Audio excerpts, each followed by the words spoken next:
사람은 누구나 다 똑같다라는 이런 말을 하죠.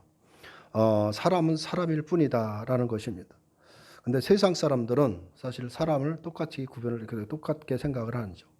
사람을 구분하는 것이 세상의 사람들이다라고 볼 수밖에 없습니다. 돈이 많은 사람들과 돈이 없는 사람을 구분을 하고 세상에 권력이 있는 자들, 또 권력이 없는 자들, 이런 사람들을 사실 구분을 하는 것입니다. 그래서 많이 누리는 사람이 있는가 하면 또 상대적으로 누리지 못하는 사람들이 있죠. 그렇게 구분이 될 수밖에 없습니다. 그래서 잘난 사람과 못난 사람을 구분되어 있기 때문에 다른 대접을 받는 것이 세상이다라고 볼 수가 있습니다. 그래서 자식을 둔 부모들은 자기 자식만큼은 세상에서 대접받고 세상에서 많은 것을 누리도록 좀 더 나은 사람으로 살아가도록 어릴 때부터 자식들에게 투자를 많이 한 거죠. 여러 공부를 시키고 여러 가지 많은 자식들에게 투자를 하고 모은 것을 자식 인생을 어떻게 보면 자식들에게 다 쏟아붓는다라고 하도 과언이 아닐 정도로 특별히 한국 부모님들은 자식에 대한 사랑이 유별나다라고 볼 수밖에 없습니다. 그냥 사람인 것보다 세상에서 대접받는 사람이 되기를 바라는 것이다라고 볼 수가 있습니다. 이러한 욕망으로부터 자유로울 사람이 과연 누가 몇이나 될까 우리가 생각해 보면 사실 여기서 자유로운 사람은 그렇게 많지 않다라고 볼 수밖에 없습니다. 사람은 다 똑같은 말을 하지만 똑같고 뭐 특별한 사람이 있겠느냐 이런 말들을 우리가 다 얘기를 하지만 그러나 내 자식만큼은 그러지 않기를 바라는 것이 부모된 어떤 욕심이고 자식에 대한 바람이다라고 이렇게 볼 수밖에 없는 것입니다. 만약 우리가 이렇게 이런 생각을 가지고 있다고 한다면 아직도 우리는 세상의 가치관에서 벗어나지 못하는 것이다라는 사실도 우리가 기억해야 됩니다. 사람은 다 똑같다라고 말을 하지만 그것은 정작 그냥 고상한 척하면서 우리가 그냥 말에 불과할 뿐이지 우리가 예수를 믿어도 여전히 세상 사람과 똑같은 시각으로 우리가 세상을 바라보고 있다는 것입니다. 그리고 교회에 모이면 이 세상이 아닌 다른 세상에 대해서 얘기하는 어떻게 보면 우리 역시 추구하는 것은 역시 세상과 다르지 않다라는 것을 우리가 늘 깨달을 수밖에 없습니다. 성도가 사람을 똑같이 어떻게 보면 똑같은 사람으로 바라보지 못한다라고 한다면 여전히 세상의 가치관을 가지고 그런 세계관을 가지고 우리가 바라보고 살아간다면 그것은 여전히 세상의 가치관에 매여 있는 것과 다름이 없다라는 것이 증거가 되는 것입니다. 우리가 천국을 말하면서도 세상에 있는 가치관을 소망하고 있다라고 볼 수밖에 없는 것이죠. 만약 이러한 세계관과 가치관에서 벗어나서 새로운 가치관을 갖는 사람, 새로운 세계관이 되고자 하는 그런 가치관을 가지고 살아가기를 소원하는 것이 없다라고 하면 우리가 지금 예수님을 이름을 부르고 예수님을 찾아 나오는 모든 것들이 어떤 면에서는 그냥 위장된 신앙이라고 할 수밖에 없는 것입니다. 우리들은 어떤 사람으로 세상에 존재하기를 원하는가? 우리가 사실 우리 스스로를 생각을 해봐야 될 필요가 있는 것입니다. 우리의 자식이 장차 어떤 사람으로 세상에 존재하기를 원하는가? 이 부분도 생각을 해봐야 됩니다. 이러한 물음에 우리가 스스로 나에게 한번 던져보면서 오늘 본문의 말씀을 통해서 그 답을 한번 찾아보시기를 바랍니다.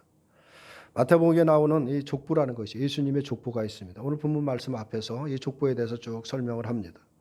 거기를 보면 많은 사람들의 이름이 등장합니다. 그 사람들은 각각 그 살아가는 삶이 다 다른 사람들입니다. 거기에는 가난한 사람도 있고 창기도 있고 또 부자도 있고 또 거기에는 왕도 있습니다. 하지만 족보는 그들이 세상에서 어떤 존재로 살아왔는지 언급하지 않는다는 것입니다. 왕이었다라고 할 때도 왕을 언급하지 않습니다. 그냥 이름만 등장한다라는 사실을 우리가 기억해야 됩니다. 왜냐하면 세상에서 어떤 사람이든 간에 하나님 앞에서는 멸망의 자식에 불과하기 때문에 그런 것입니다. 우리는 이 점을 항상 잊어버리고 살아가는데 문제가 있는 것입니다. 그래서 돈이 없다는 것으로 낙심하고 자식이 또 내 뜻대로 잘 안 되면 그것 때문에 염려하고 걱정하며 또 실망하기도 한다라고 볼 수밖에 없습니다. 이런 우리에게 필요한 것은 뭐냐면 진심으로 가치 있는 것이 무엇인가를 우리의 마음에 확고하게 세우는 것이 중요하다라고 볼 수밖에 없습니다. 비록 세상은 하찮게 취급을 해도 나에게 가장 존귀하고 소중한 것일 수밖에 없는 그것이 내 속에 확고하게 세워진다면 그것이 내 중심으로 자리하고 있다라고 하면 그때부터 성도는 세상의 것으로 흔들리지 않는다라고 볼 수가 있는 것입니다. 우리가 이러한 성도됨을 소원하면서 세상에서 가장 존귀하고 소중한 그 하나가 우리의 심령에 확고하게 세워져야 되는 것은 분명한 것입니다. 그리고 그 해결책은 바로 오늘 본문에 등장하는 예수 그리스도의 나심에 있다라는 사실을 우리가 기억해야 됩니다. 오늘 본문 18절을 보면 예수 그리스도의 나심은 이러하니다라고 말한 다음에 그 모친 마리아가 요셉과 정혼하고 동거하기 전에 성령으로 잉태된 것이 나타났나니라고 이렇게 말을 하고 있습니다. 예수 그리스도의 나심이 이러하니다라고 이 말하는 것은 예수 그리스도가 세상에 어떻게 나셨는가를 밝히는 의미라기보다는 예수 그리스도가 나심 앞에 등장하는 그 사람들의 태어남과 근본적으로 다르다는 것을 말하기 위해서 구분을 시킨다라는 의미로 우리가 이해를 해야 되는 것입니다. 2절부터 16절까지 쫙 등장하는 족보를 보면 모두가 사람이 사람을 낳는다라는 것을 계속해서 설명을 하고 있습니다.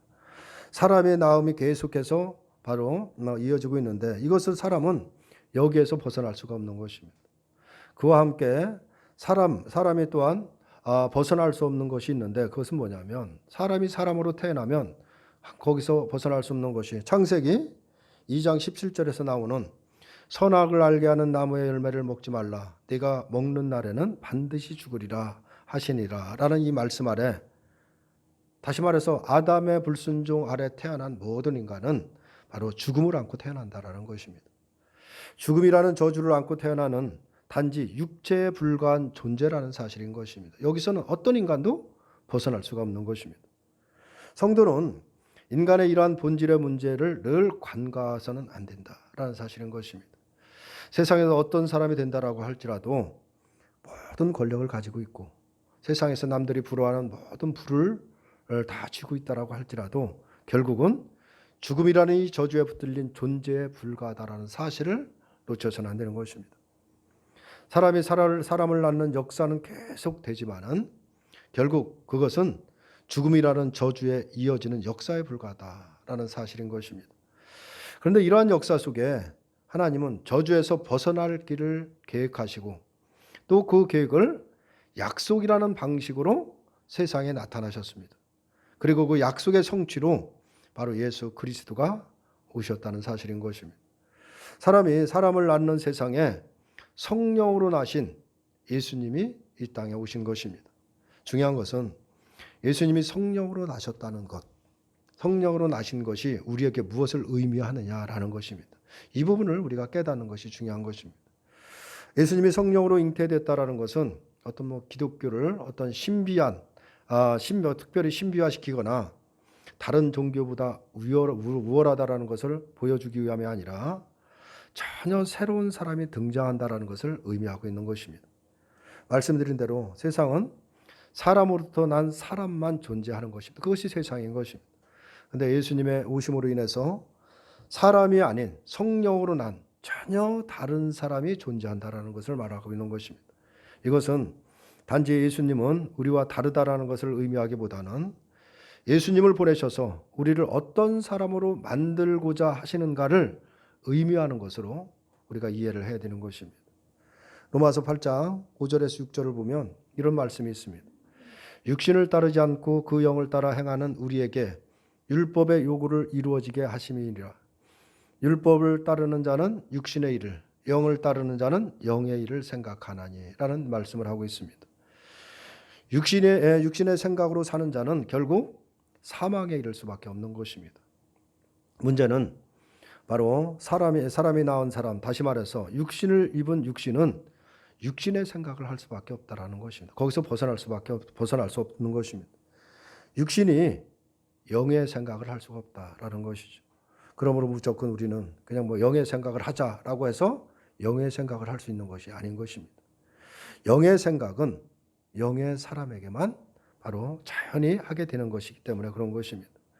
따라서 하나님이 새롭게 만들고자 하는 사람은 어떤 사람이냐? 바로 영의 생각을 하는 영의 사람이라는 것을 알 수가 있는 것입니다.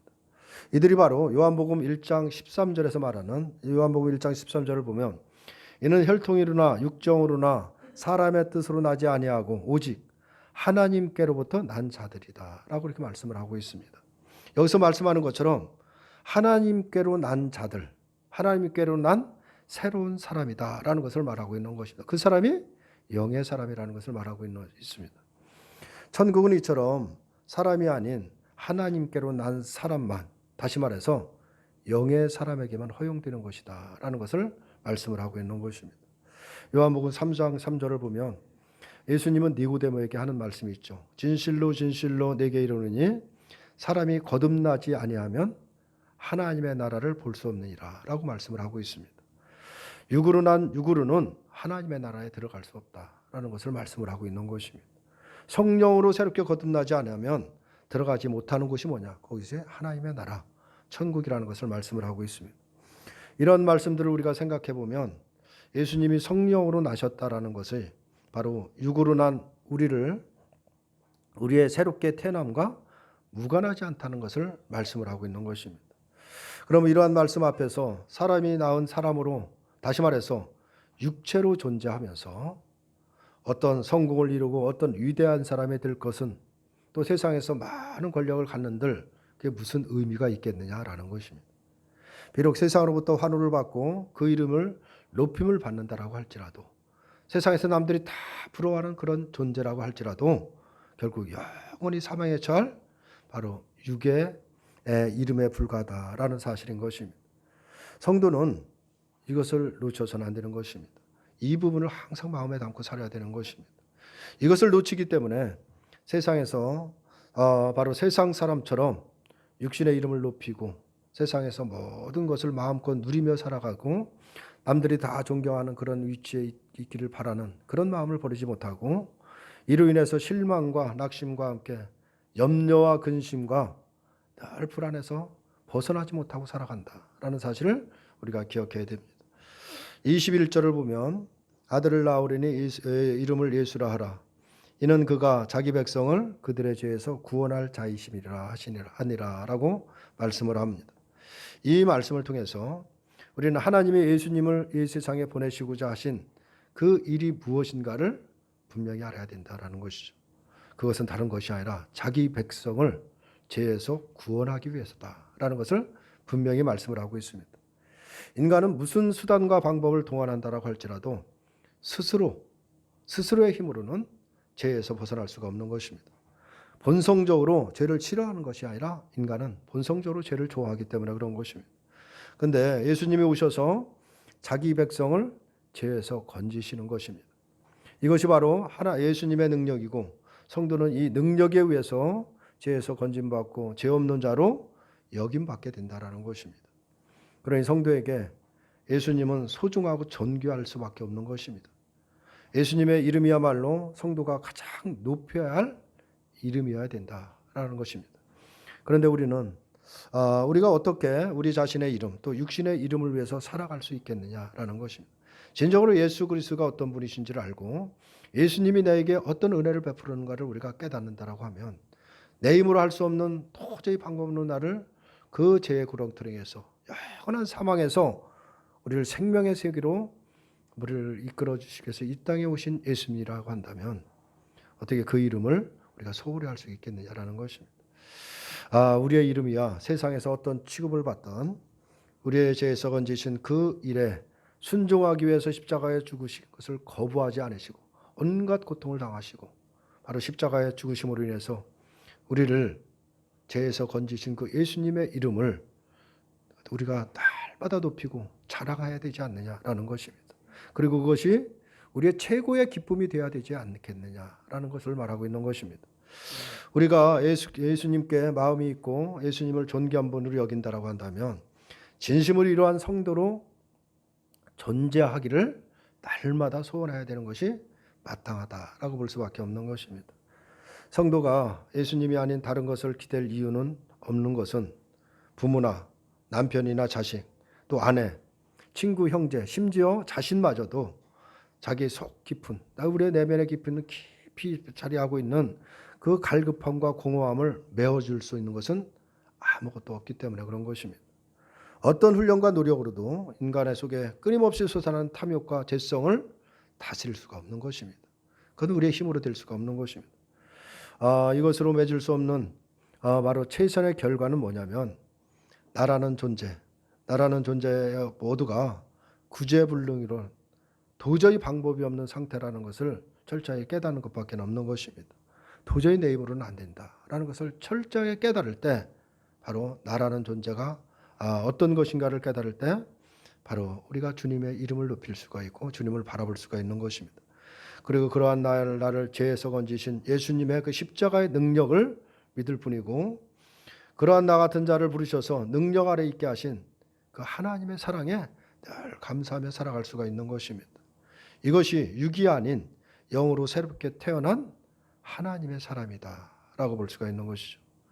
육으로 난 육신은 흙으로 되돌아갈 수밖에 없는 것입니다. 이것이 육신의 본질인 것입니다. 그러나 영으로 새롭게 난 자는 예수님이 주인이신 영원한 생명의 나라에 들어가게 되는 것입니다. 이것이 바로 우리의 소망이라고 한다면 이 소망에 맞는 기쁨과 복을 세상에서 누리며 살아야 되지 않느냐라는 것입니다. 세상이 육신을 내어놓고 자랑하고 경쟁한다라고 할지라도 그 속에서 천국을 바라보며 당당하게 기쁨으로 감사함으로 어떤 상황에서 주눅들지 않고 살아가야 되지 않느냐라는 것입니다. 세상의 모든 자식이 영재이고 세상의 모든 사람들이 또 자식들이 다 잘되고 모든 것을 누리고 살아간다라고 할지라도 내 자식은 거기에 비치지 못하고 비록 불행한 삶을 살아간다라고 할지라도 낙심하지 않고 기죽지 않고 당당할 수 있는 이것이야말로 그 속에 세상이 아닌 다른 세상이 존재하고 예수님이 능력이 존재한다라는 그 증거로 살아가야 되지 않느냐라는 것을 말하고 있는 것입니다. 성령으로 나신 예수님은 우리에게 새롭게 태어남을 보여주신 것입니다. 그것이 성령으로 태어난 것이다 라고 볼 수가 있는 것입니다. 그리고 하나님이 택하신 자기 백성을 죄에서 건지시고 영으로 새롭게 태어나게 하셔서 생명의 나라에게 들어가게 하시는 것입니다. 이러한 하나님의 일 앞에서 우리가 달리 구하고 소원할 것이 과연 무엇이겠는가 우리가 한번 생각을 해봐야 되는 것입니다. 왜냐하면 하나님은 육신으로 태어난 우리에게 가장 존귀한 것을 이미 주셨기 때문에 그런 것입니다. 세상은 그것을 시시하게 생각하지만 그것에 관심이 없지만은 죄에 갇히고 사망에 처한 자신의 본질을 바라보는 성도에게는 누가 뭐래도 가장 귀중한 선물이 될 수밖에 없는 것입니다. 이러한 선물이 주어졌는데 오히려 세상의 것이 시시하게 여겨져야 당연하지 않겠느냐라는 것입니다. 그런데 어쩌면 우리들은 엄청난 선물을 받았는데도 그것으로 만족하지 못하고 여전히 세상에서 방황하고 있는 우리들의 모습이 날마다 깨닫게 되는데 우리가 다시 한번 깊이 생각해 봐야 될 부분이다라고 볼 수밖에 없습니다. 성령이 오셨다는 것이 무슨 뜻일까? 성령으로 나신 예수님처럼 바로 우리를 영으로 새롭게 하셔서 이제는 그리스도 안에서 그리스도의 모든 것을 누리시도록 하시겠다라는 것을 말하고 있는 것입니다. 따라서 성령이 임하는 바로 성도라고 하면 예수님이 베푸신 것을 가장 귀하게 여겨야 되는 것이고 그것을 우리가 당연하게 받아들여야 되는 것입니다. 우리를 죄에서 건지시기 위해서 피 흘려 죽으신 예수님의 죽으심도 세상으로부터 반대를 받으신 그 예수님의 그 고난도 바로 죽음의 권세를 이기시고 다시 살아나신 그 예수님의 부활도 성령이 임한 성도에게는 세상의 무엇보다도 세상의 어떤 것과도 비교할 수 없고 바꿀 수 없는 바로 존귀한 것이 될 수밖에 없는 것입니다. 그래서 성도가 소망하는 것이 달라질 수밖에 없는 것입니다. 비록 우리가 이 땅에 살아가지만 우리가 소망하는 것은 땅에 있는 것이 아니라 바다 하늘에 있는 것이어야 되는 것입니다. 그것을 우리가 천국 가서 누리는 것이 아니라 이 땅에서 날마다 누리며 세상에서 어떤 환경 속에서도 우리가 구속받지 않고 정말 하나님 나라의 백성으로 기쁨과 감사도록 살아가도록 날마다 그것을 소원해야 되는 것입니다. 그것은 하늘의 것은 우리에게 이미 주어져 있습니다. 그런데 우리가 그것을 누리지 못하는 것이죠. 왜 누리지 못하고 있느냐? 아직도 나의 중심은 나의 시선은 아직 세상에 있기 때문에 그런 것입니다. 그 시선을 바꿔서 우리가 하늘의 소망을 두게 된다고 하면 이미 하늘의 모든 것을 이 땅에서도 누릴 수 있다는 이 사실을 우리가 놓쳐서는 안 되는 것입니다. 로마서 8장 9절을 보면 이렇게 말씀을 하고 있습니다. 만일 너희 속에 하나님이 영이 거하시면 너희가 육신에 있지 아니하고 영에 있나니 누구든지 그리스도의 영이 없으면 그리스도의 사람이 아니라 라고 말씀을 합니다. 그리스도의 영, 다시 말하면 성령으로 거듭난 자는 더 이상 육신에 있지 않고 영에 있는 그리스도의 사람이다 라는 것을 말씀을 하고 있는 것입니다. 그리스도의 사람이란 바로 그리스도의 십자가의 능력 안에 있는 사람을 뜻하고 있는 것입니다. 이 능력은 세상에서 돈이 드는 것은 아니지만은, 세상에서 자랑거리는 되지 않지만은 사망에 처한 우리를 생명에 있게 할 것이라는 사실인 것입니다. 이것은 세상의 어떤 것으로 비교할 수 없고 바꿀 수 없는 것입니다. 세상의 어떤 것으로도 얻을 수 없는 것을 우리가 받은 것입니다. 그것이 바로 그리스도의 능력이라는 것입니다. 그러면 우리는 과연 어떤 존재인지를 깨닫는다고 하면 우리가 어떤 마음으로 세상을 살아가야 되냐라는 것입니다. 이제 우리는 이 능력을 믿는 자로 살아가야 되는 것입니다. 내가 어떤 존재인지를 깨닫고 그 능력을 믿고 하루하루 이 땅에 살아갈 때 너무 세상에 마음 뺏기지 않고 정말 하늘의 소망을 두며 당당하게 살아갈 존재라는 것입니다. 예수님이 우리의 죄에서 건지시기 위해서 성령이 오셨다는 이 사실이, 성령으로 오셨다는 이 사실이 바로 우리에게는 능력이 되어야 되는 것입니다. 왜냐하면 우리가 성령으로 거듭난 영의 사람이 되었기 때문에 그런 것입니다. 그럴 때 세상에서의 낮아짐이라든가 또 세상에서 아무리 자존심이 상하는 일이라고 할지라도 어떤 상황에서 두려워하지 않고 항상 당당하게 그리스도를 증거하며 살아갈 수가 있는 것입니다. 이것이 바로 하늘을 소망하는 성도다운 것이 아니겠는가, 우리가 한번 깨달아야 되는 것입니다.